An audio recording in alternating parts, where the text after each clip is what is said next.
Hey there, it's Jess Fraser, and welcome to another episode of Your Inner Vitality. I'm calling to all the dreamers out there, the ones wanting to disrupt the usual and make change. We're talking all things self-care, worth, confidence, goals, and the importance of showing up for yourself so you can show up for those dreams and others too. Remember, it's not about the magic that we create together here, but what you do with it outside. So let's continue this conversation at Your Inner Vitality Community Facebook group. The link is in today's session notes. But until then, let's hanker in for another good session.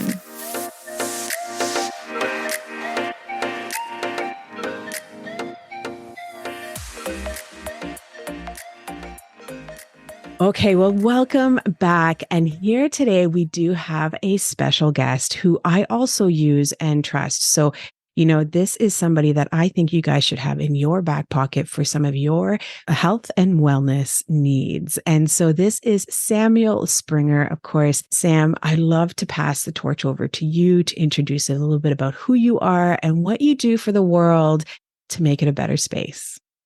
All right. Thanks very much, Jess. Looking forward to this podcast, and it's a pleasure being here with you and everyone. So my name is Samuel Springer Jr.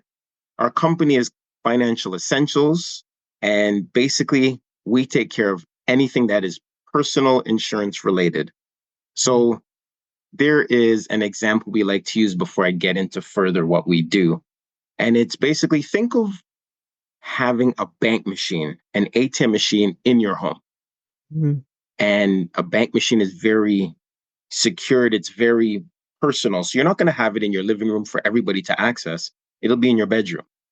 And this machine can produce $100,000, $200,000, $50,000 daily, weekly, hourly, yearly. What are you going to do for the maintenance of that machine? So you'll have regularly scheduled maintenance, right? Mm-hmm. And this is more important than your vehicle, which has maintenance as well. Now, this machine has rollers. It spits out money. There's printing. There's a touch screen. There's buttons. So you're going to have regularly scheduled maintenance. Now, in your mind, transform that machine to yourself, literally to you. Mm-hmm. You as a person need regular maintenance. Now, when people talk about life insurance, they think about death. I want you to think about it from a living perspective and all the other aspects of insurance. So critical illness, heart attack, cancers, stroke, and your age doesn't matter. You can be as early as in your 20s. You could be a retiree, actually a child, especially if you have family history that is not the best medically. Disability, for a business owner, even if you're at play and you sprain an ankle with a niece, nephew, a loved one, there's insurance that actually covers you to make sure you have income coming in case of a disability, whether at play or at work. Mm-hmm. And then, of course, what we're talking about today, your health and living benefits. So chiropractic, massage, all of those things that you need. Just if you're a caregiver, so myself, I'm in my late 40s. I have children in their late teens and early teens. I have elderly parents in their 70s and 80s. So I'm being pulled in different ways to be a caregiver for people. Yeah. But if I myself am not being maintained, I'm going to be of no use to anybody. So health benefits are very important, whether you get it through your employer or whether you need to get it individually. There are solutions out there for you. And if you have something at a company, part of our service, we have no problem helping, walking people through what they have or directing them to who they should speak with, like their HR department, to learn more about their benefits and utilizing it. Because every year, the package renews automatically. Mm-hmm. It's a tax benefit to the business owner. And you as an employee, lets you know that your employer really does care about your health, and it helps you to operate at an optimal level. So that's it in a nutshell. Yeah. And I feel like you kind of just touched on everything we're going to really dive into today, but also over the next couple of episodes, because we've decided that this is going to be a bit of a series over this year where we're going to touch base on a regular basis to make sure that we as individuals have the right coverages in place for our health and wellness, but also how do we use those to optimize our health and wellness as well? And so a bit of a background too, I was even thinking, Sam, I'm not sure if a lot of people know, but if you don't already know, I actually way back in the day was in the health and wellness industry specifically for benefits. I was actually a benefits administrator for a company and across the whole country. And I dealt directly with the benefit company and any claims that were going through and registering people for their plans and making sure that they were educated and knowing how to use it. And here is what I learned during that process. A lot of people do not know what they have for coverage. Yep. And when that happens, when you do not know what you have, you don't use it to its capacity. That's right.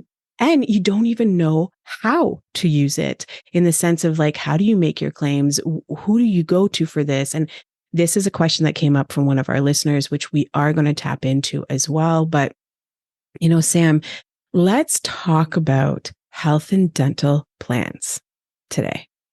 Let's dig into that. All right. Sounds good. So I'm not going to touch on specific providers. That's okay. So yeah, we can get into how the plans work, what's in the plans, and then like how to make claims. Yeah, that's great. Yeah.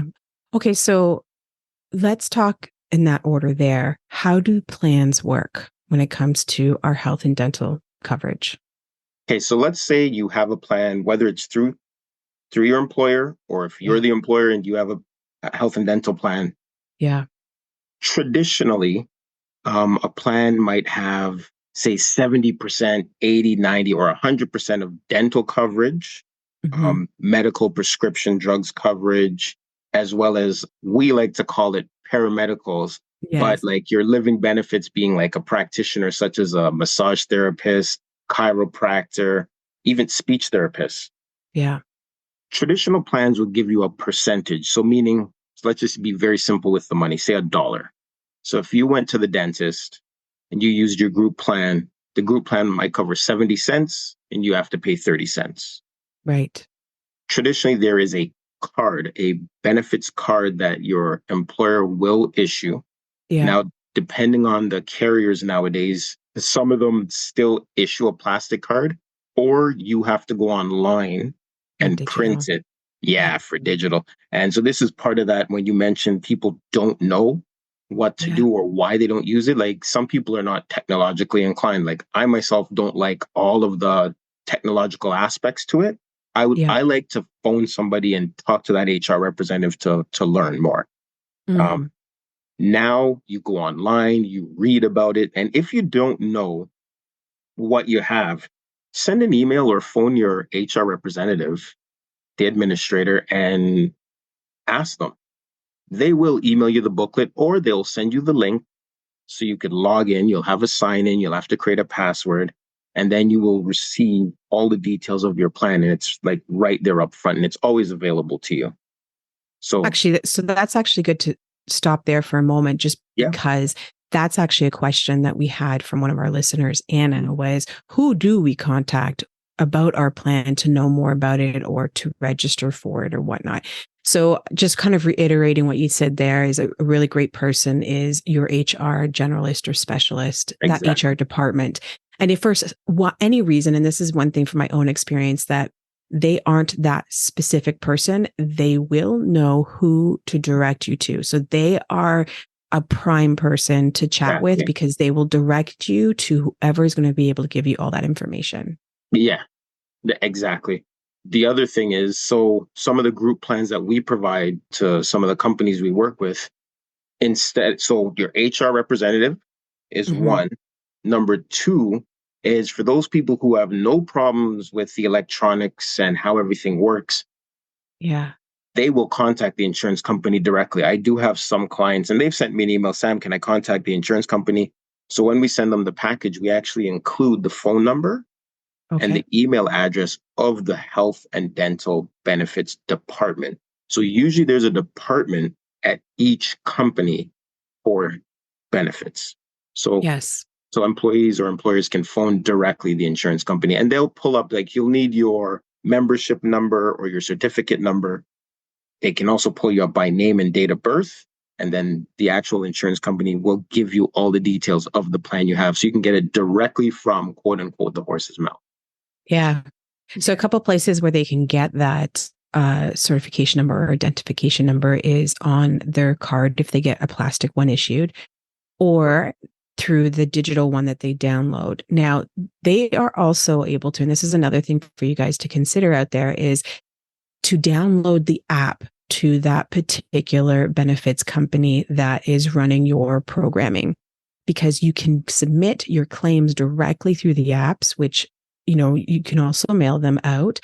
A lot of companies also, for example, a lot of dental, as well as some of the paramedical, like the health and living benefits that we were talking about, like your chiropractor, your massage therapist, they may be able to do what are they called, Sam, where you can do auto billing, where the company can bill it themselves?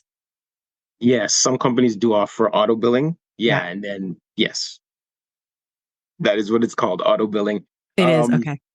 So yeah, they just do auto billing, or some people will go online, pay it that way, or if it's a claim that you actually have, other than going through the online portal, you can even phone. So some places will still allow you to phone, and then you can fax in the claim or things like that. But yeah, there is auto billing.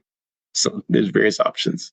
So this is the one thing that I am wanting to kind of really kind of tap into is when it comes to our paramedical plans. So we want to go see the massage therapist.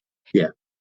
There is usually an allotment of money that they can use up to a maximum in each year. So I know you had mentioned about the percentage, which maybe they have coverage for 50, 80, or 100% of that massage, say. The concept is they can use up to $500 per year for that particular service. And once they've maxed it out, they just have to pay the difference. And this is, am I right in thinking this? Like a lot of times there's a couple of ways that these plans can work where maybe they have $500 allotted for all of these types of services. So whether you want to go see, a psychologist, a speech therapist, or chiropractor, it comes from that allotted amount. But then sometimes some plans actually have where it's broken down and you can actually be like, okay, $300 for this specific service, $300 for this specific service.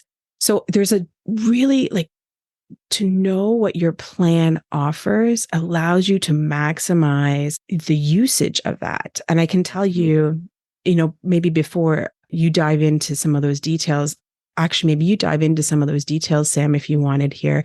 But I can actually come up and tell you guys a little bit of a story of how I use my medical plan throughout the year too. Nice. Okay. So yeah, depending on so again, everything people will say I have a group plan or I have a personal plan. It's all dependent on how the plan was set up. So like you just said, some of the group plans you have per practitioner. So for example, there might be $500 for a massage therapist, $500 for physio, $500 for acupuncture. So if you go to a place and your therapist is multi-skilled, so for example, where I take my son, they're very sports inclined. And my son's sports therapist, they are a registered acupuncturist and they use various other machines and they do other things.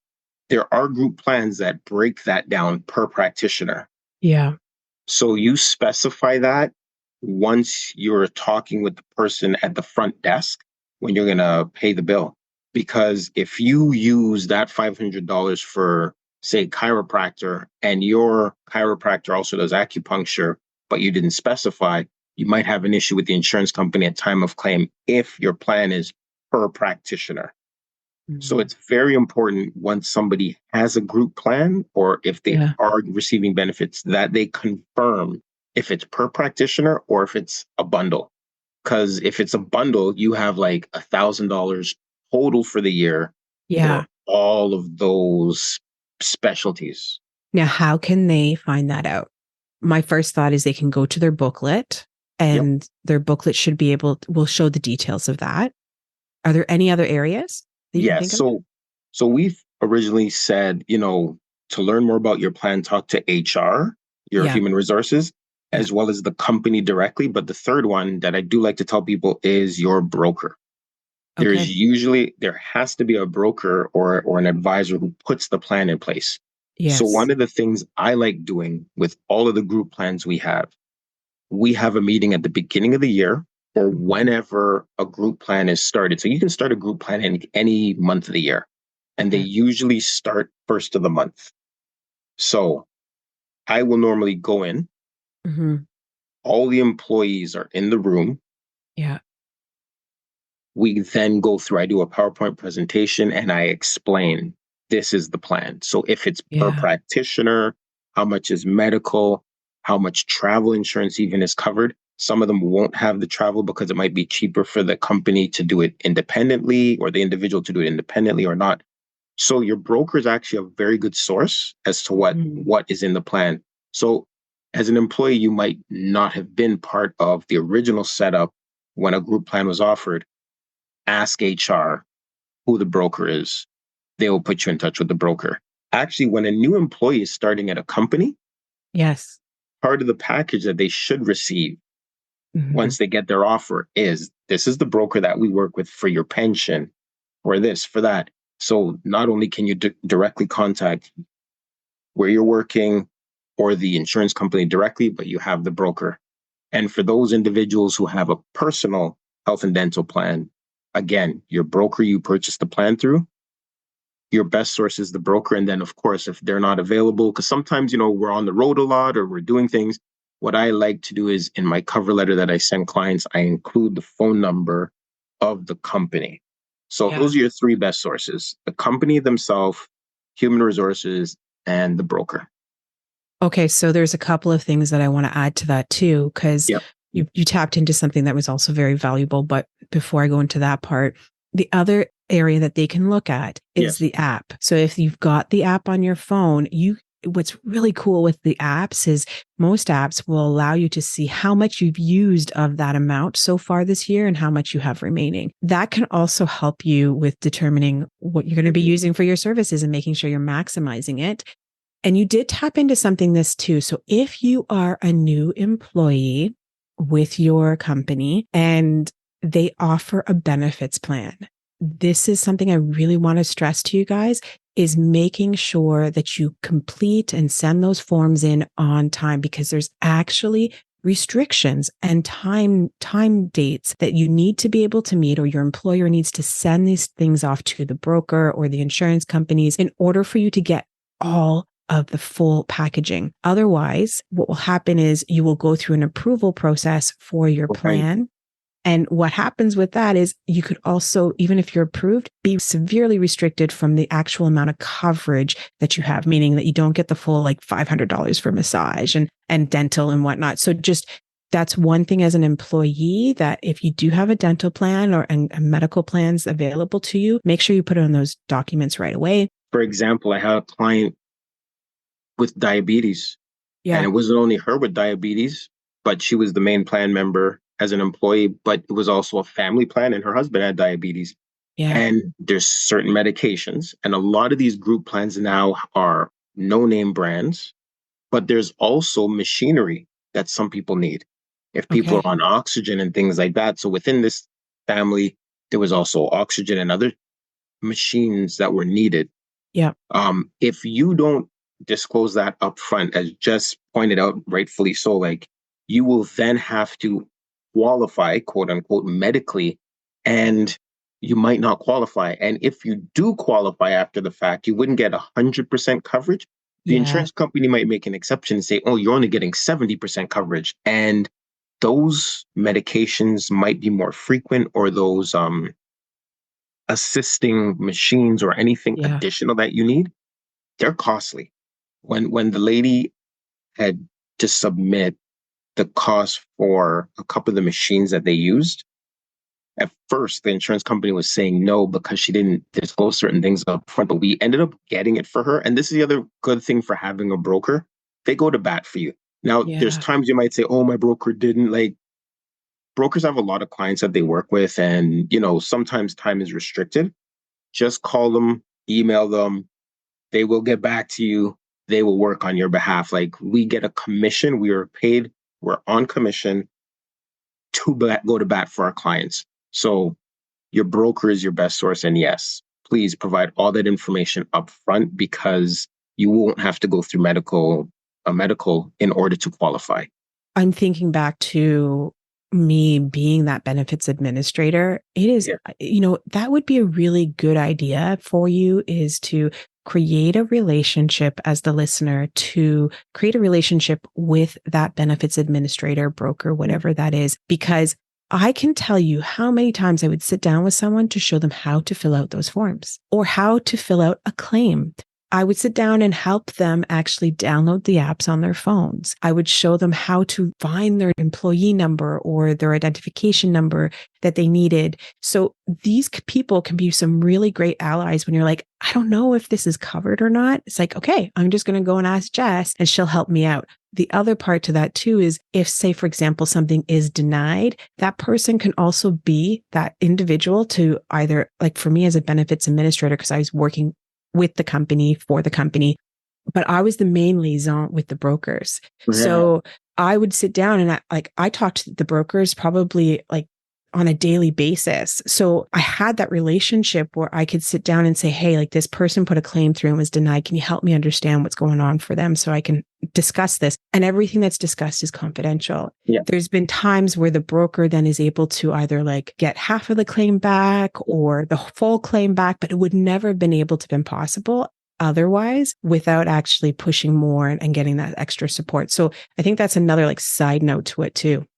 And to add to that, the other important thing, so at the very beginning, that goes along with what you were just saying, some people, you said they don't know, but then there's those who do know, and then they're quote unquote fearful, or they're like, well, I don't want to put this claim in because it's going to work against me. Okay, so let's talk about that. To go along with what you're saying, when somebody, it's best to submit the claim. Don't think, oh, I'm going to be penalized or now the company's going to be coming after me. Listen. The plan was put in place, whether from a company or whether personal that you bought, it was put in place to protect your health, to provide income replacement for your health needs. So you are operating at optimal levels, whether it's for, well, first of all, for yourself, because we have so many decisions that we make within minutes of the day. You need to be at optimal levels for work, for your family, for so many other things. When you're driving, when you're walking, if you're taking the bus, like you always are making decisions. So you shouldn't feel guilty for submitting a claim. If you're going to feel guilty about submitting a claim, first of all, then opt out of being part of the group plan. I actually had a gentleman who had a group plan and he got violently ill. And from that ailment, it triggered two other things. Right. He didn't want to submit the claim. He contacted me, which was, you know what, that was the first victory. At least he actually contacted me and he was talking with me, and it was a group plan through his company, and didn't want to submit the claim. He didn't want first of all, he didn't want the company's premiums to increase, and then he didn't want to be blackballed by his company. I'm like, well, actually, the way how the reports work, they don't show your names. The reports actually show employee 1, employee 2, employee 3. So you don't know who that is. Yes. And number 2, you're out of pocket X amount of dollars because no, this isn't covered by OHIP. This is why you're getting this plan. So if it's not covered by OHIP and this is going to cost you it was in the range of $5,000 plus the gentleman was off work for 3 months. So this actually went into disability as well.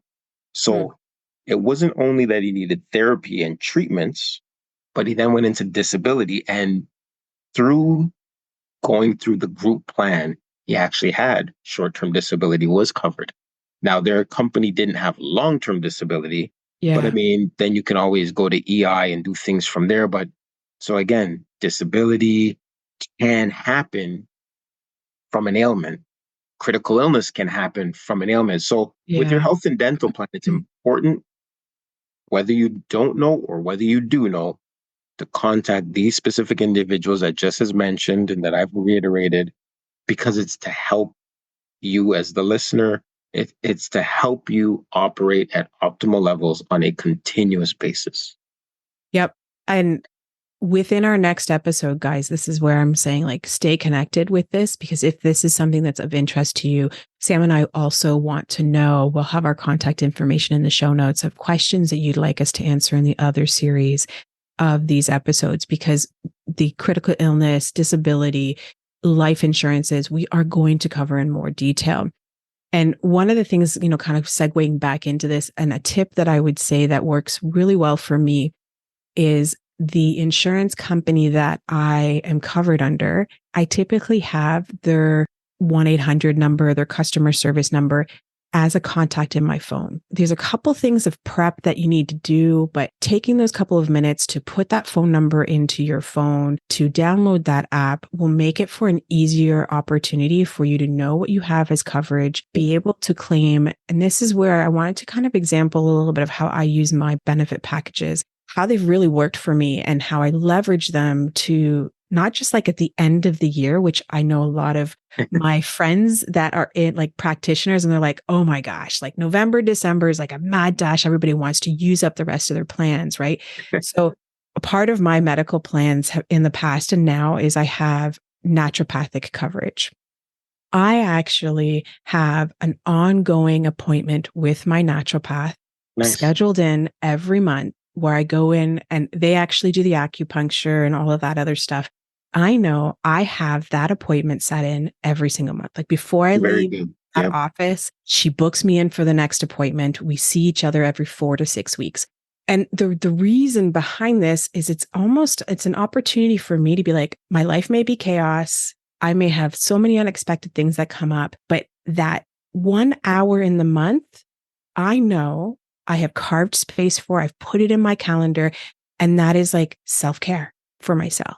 And it's necessary. Yeah, it's very good to have that. Necessary, right? It is necessary. And something I've fallen off of the wagon on a little bit, but a good routine that I plan to get myself back into is my daughter and I also used to schedule a monthly massage. And it was like a girls' day out. We would go and we'd get a massage, but that was a part of our mental health check-ins, our mental health, right? My daughter knew it too. Right. So it came to a point we knew exactly how to submit the receipts, because you get used to doing it. But we also found practitioners that aligned with what we needed. So for example, the massage therapist that we went to see, they had automatic billing. So we never went out of pocket. Right. So this is the other part that some people don't use their plans because they're like, I don't have the money to put it out ahead of time and wait for it to come back to you. And it doesn't have to necessarily be that case. And the idea of doing it on a regular basis, you get into the routine. Like if I had to put the claim through myself, I would literally sit in the doctor's office. Like this is what I do when I get my eye exams done. I sit in the doctor's office. I do not leave until they've given me the bill. I sit down in their waiting room. I submit it on the app, and then I leave, right? Because it's a part of that whole, this is my health and wellness. That money that comes back, I can now use towards another medical service that I plan to use, and then can get that money back. So it's like, if you have $100, use that $100 for that massage. When you get that money back, now use it for your eye exam and get that money back. Now use it for this, get that money back. So you can use that to also help minimize the expenditures at the same time. Key to this is consistency, whether it's every 2 months, every quarter, you book this in ahead of time so you can protect that time, but also use it where it's not just at the end of the year, but all year long. Yes. I was going to just add, so consistency, you hit on it, consistency, but the part where you said you stay in the office when you're doing your eye exam, you stay there and you finish it right then. Oftentimes, and I'm very guilty of this, I will just take my stuff and I'm like, okay, I'll do it later. I'm just on the go. The point of taking those appointments, it's self-care. So once you get that receipt right there, again, part of your self-care is you don't want to now put any mental pressures on yourself. You might forget doing it down the road when the time comes. Then you're going to, you have to locate the receipt as well. Like not everybody takes a picture of the receipt right then. They'll stuff it in a wallet or a purse, which is good.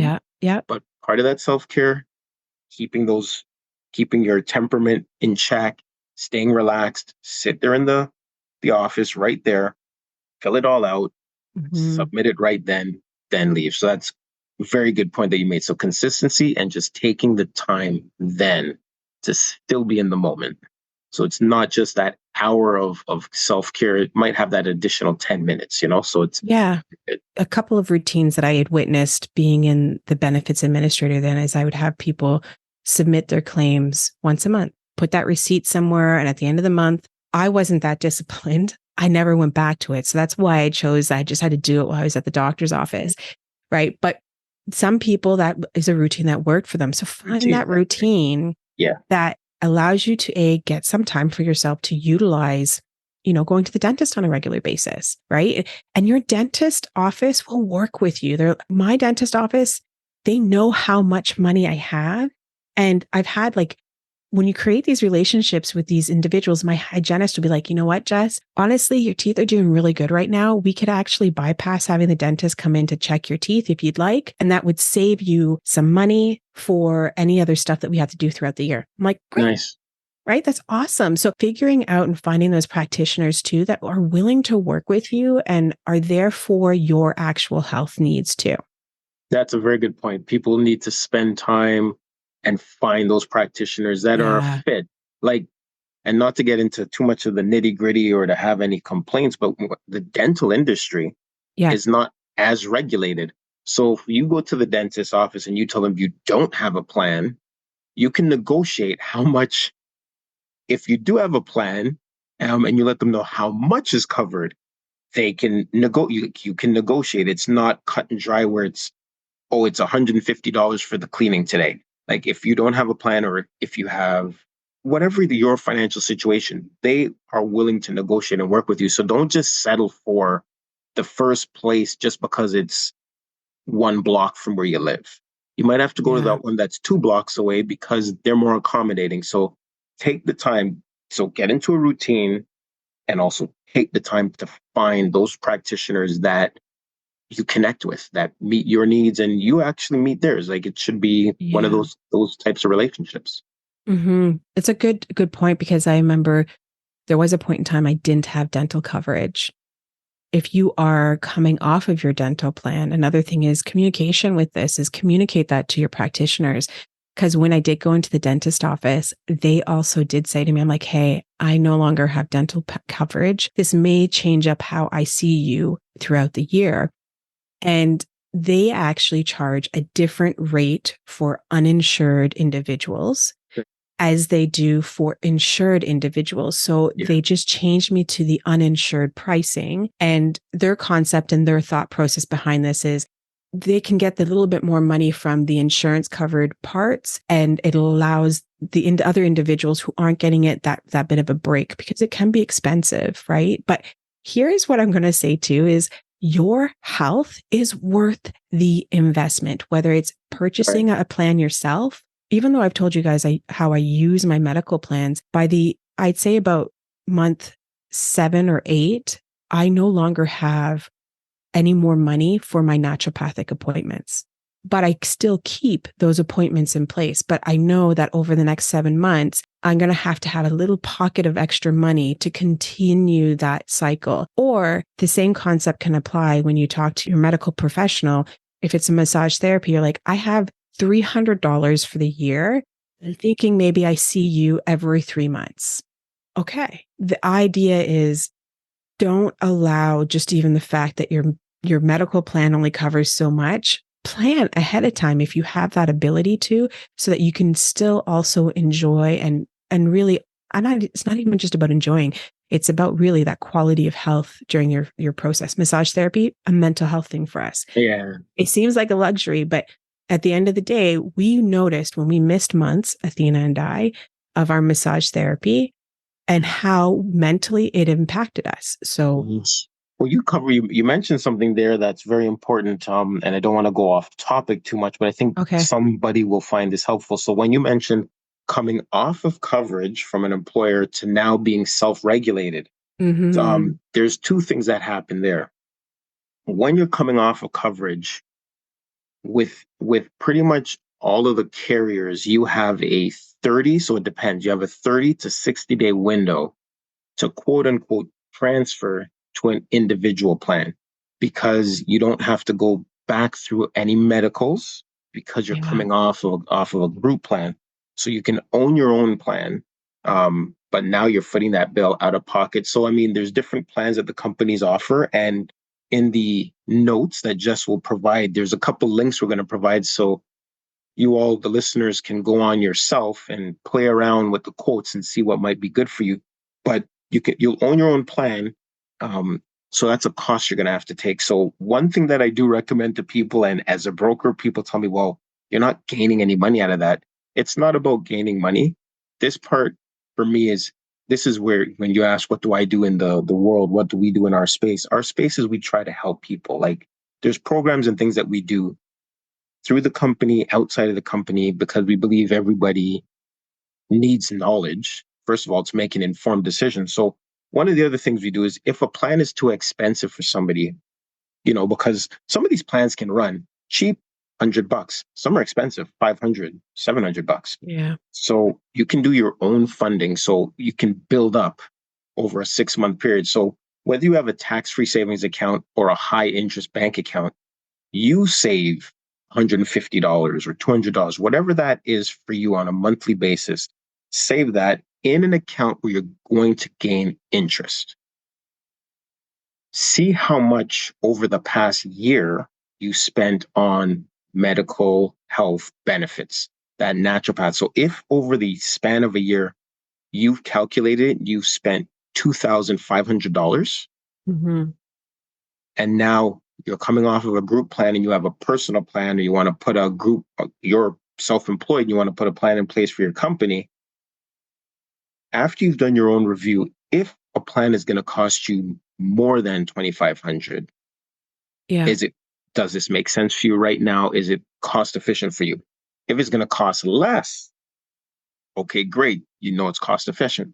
So until you get to that place where you can fund your own program, save money on a monthly basis, have that discipline, because you're going to be paying this.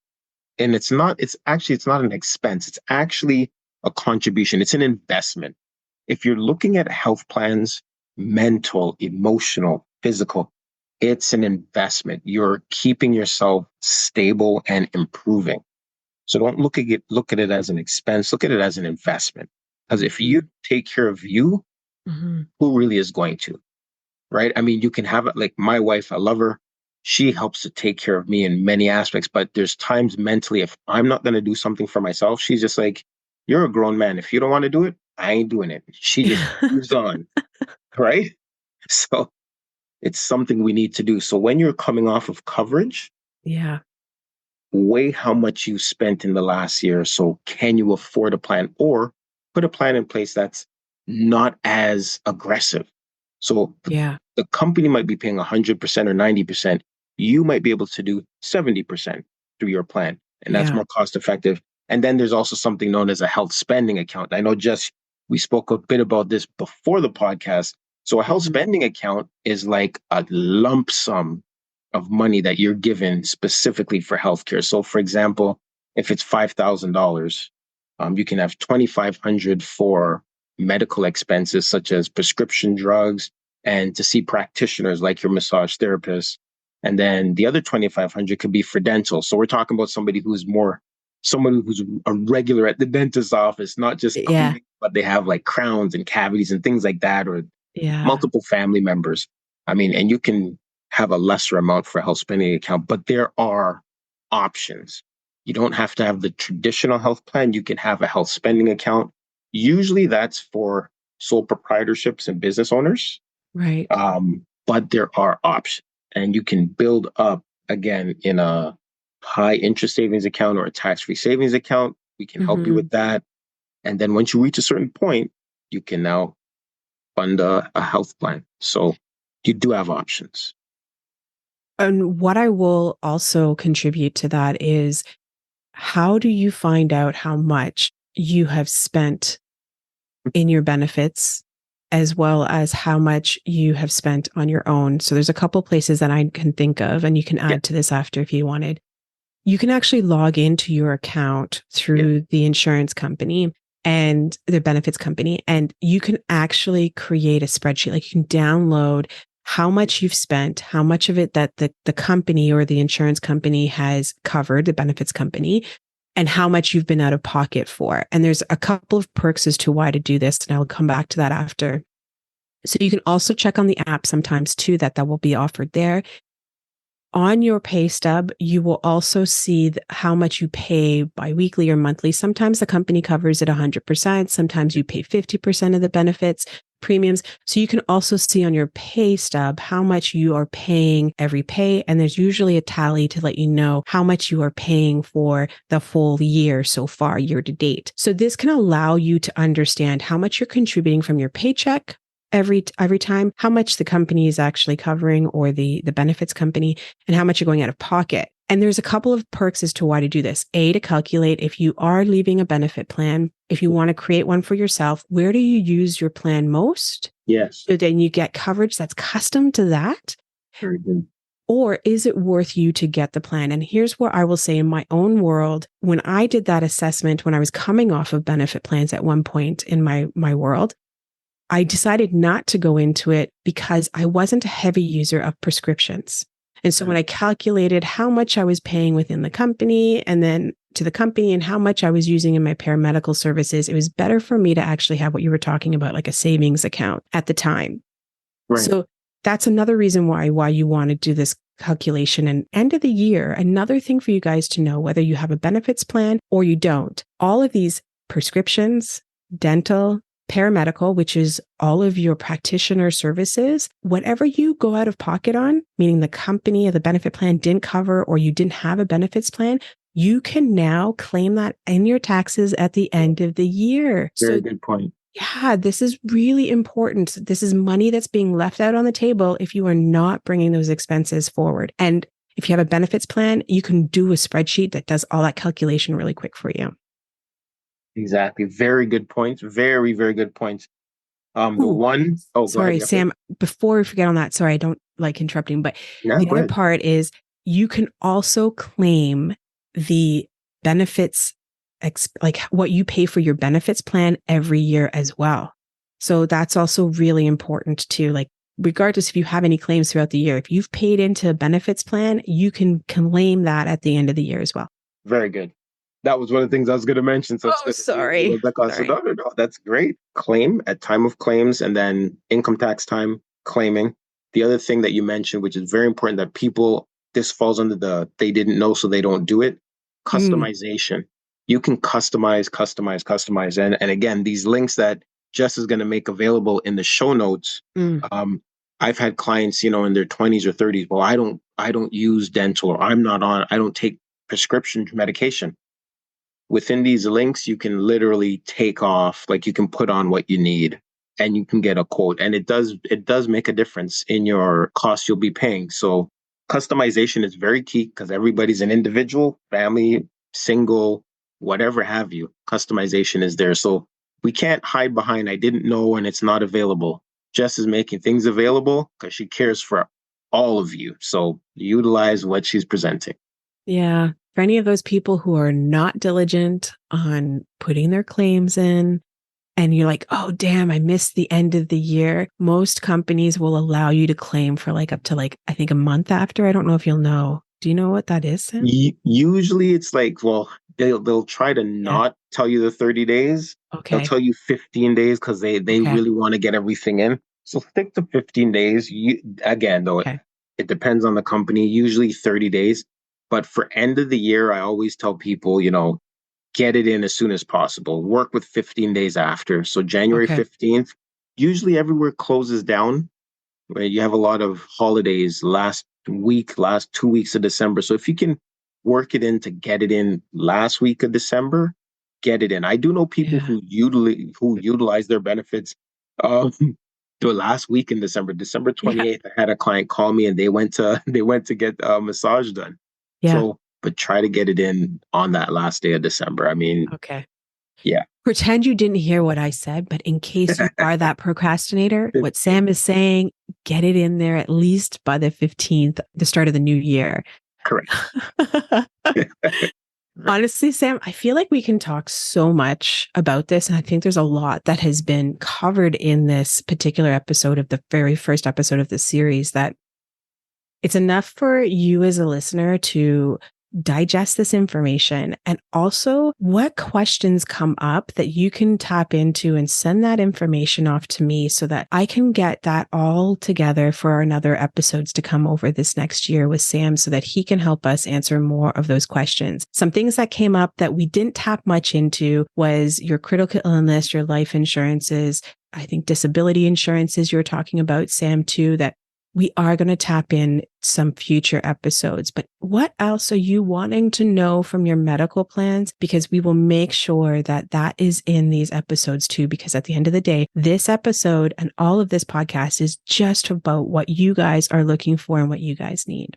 So Sam, people have more questions. How can they connect with you? We do have those 2 links. Maybe talk about those a little bit before we kind of tap out for the night. Okay, well, if anybody needs to contact me, I will be providing Jess with the company line as well as my personal email address. Okay. That will be made available in the show notes. And yeah, and feel free to call with any questions or send me an email. We're here to help.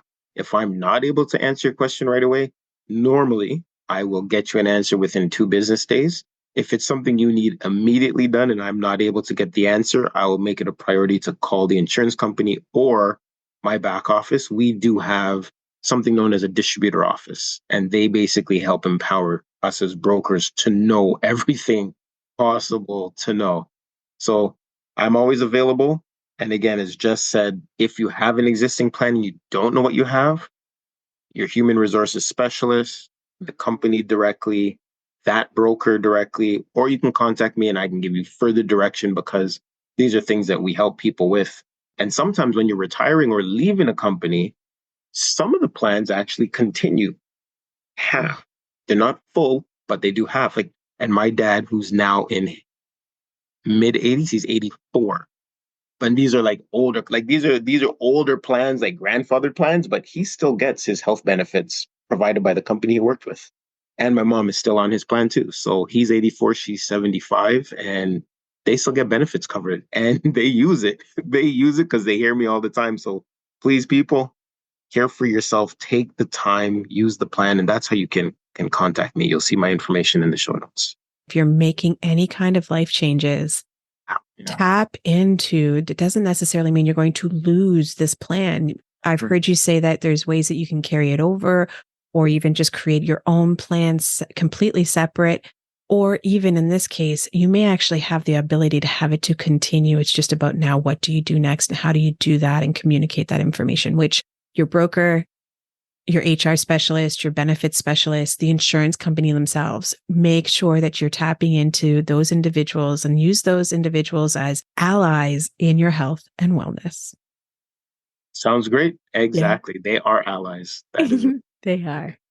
Well, I wanted to thank Anna for your question as a listener. Thank you so much for this. And then Sam, I really appreciate the time that you've taken with me and the conversations we've had prior to this podcast, and even for helping me with my own plans too. Well, thank you for asking me. Thank you for asking me, which is phenomenal as well. This is one of the things I enjoy doing. We speak at different engagements. So educating clients and educating people, especially because they don't know what they have available, is one of our passions, and we like empowering people. So education to make an informed decision, and then adding action to the knowledge is the key. I feel like drop the mic right there. Drop the mic, yeah. What? People say knowledge is power. It's not. They're 2 different words in the dictionary. Knowledge is acquiring information. Power is the actual execution. It's the actual action. Faith without works is dead. If you don't have the action, there's no power. All you're doing is acquiring. So we try to share and then empower people to take action. And we'll hold your hand in order to make sure you take action, just like yourself. You've mentioned the plans you have, and you've asked us questions about the plans, and you've been utilizing them. You're an ideal, I won't even call you a client. You're just an ideal partner that we work with.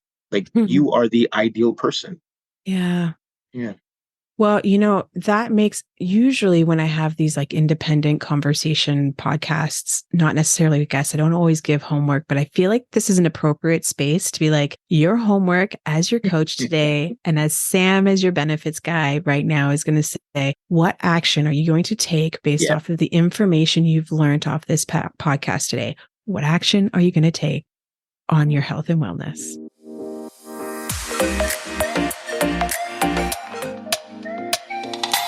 Do you like what you hear? Be sure to subscribe to this podcast and give it a 5-star rating on Apple. Now remember, the conversation doesn't stop here. Be sure to join us in our Facebook group, Your Inner Vitality Community. We would love to hear from you. What were the golden nuggets that you took away from today's discussion? And more importantly, what actions are you going to take? Now, if you're also not a subscriber to the monthly newsletter, Finding My New Normal, make sure you also subscribe today. Don't miss out on any of the good stuff happening within this supportive community. Both of these links are available in today's show notes. And thank you again for joining us. And be sure to stay tuned for the next episode of Your Inner Vitality. Remember, it's your time.